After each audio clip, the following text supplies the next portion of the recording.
আরও একবার রিঙ্কু ব্লগে তোমাদের সবাইকে স্বাগতম। আজকে একটা চলে আসলাম নতুন রেসিপি নিয়ে, পটলের দোরমা। রেসিপিটা তোমাদের সবার সাথে শেয়ার করলাম। দেখো পটলগুলো কীভাবে কেটে নিয়েছি, ওই ভিতর থেকে পুরটা বের করে নেব। এই যে বের করে নিয়েছি, দেখেছো পটলগুলো কীভাবে কাটলাম। এবারে এইগুলোকে বের করে নিয়েছি, এগুলো মিক্সিতে দিয়ে নেব। এই যে মশলা নিয়েছি, শুকনো লঙ্কা, আদা, রসুন, পেঁয়াজ, এগুলো মিক্সিতে করে নেব। চিংড়ি মাছগুলো ছোটো ছোটো টুকরো করে কেটে নিয়েছি, যেহেতু বড় ছিল অনেকটা তাই। আর এই যে মশলা করা হয়ে গেছে, এই যে চিংড়ি মাছগুলো ভেজে নিচ্ছি। এবার এর মধ্যে মশলা দিয়ে দিয়েছি সব, আদা, রসুন, পেঁয়াজ বাটা। আর এই যে ধনে গুঁড়ো, জিরে গুঁড়ো দেবো। এই যে জিরে গুঁড়ো আর লঙ্কা তো দিয়েই দিয়েছি, দেখেছো।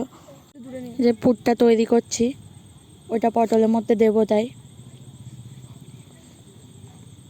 যে মশলা দিয়ে দিলাম চিংড়ি মাছের মধ্যেই। মশলাটা ভেজে নেব। তারপরে টমেটো কেচাপ দিয়ে, আর ওই মশলাগুলো আগেই দেওয়া ছিল। আর এই যে ওই পুরটা দিলাম, দিয়ে তাই এর মধ্যে এবার পুরটা ভেজে নিয়ে যে এর মধ্যে দিচ্ছি।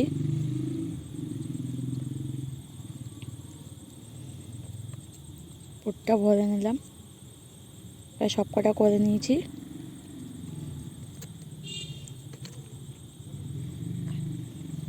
ওই মশলা কষে এবার ওই মশলাটা একটু হয়ে গেলে ওর মধ্যে পটল যেগুলো ভেজে রেখেছি,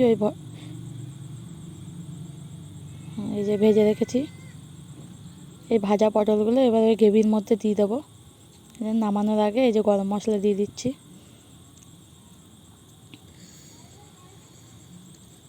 এই গরম মশলাটা দিয়ে খানিকক্ষণ ঢেকে রাখবো। এই যে ঢাকনা তুলে ফেলেছি, এবার নামিয়ে নেব।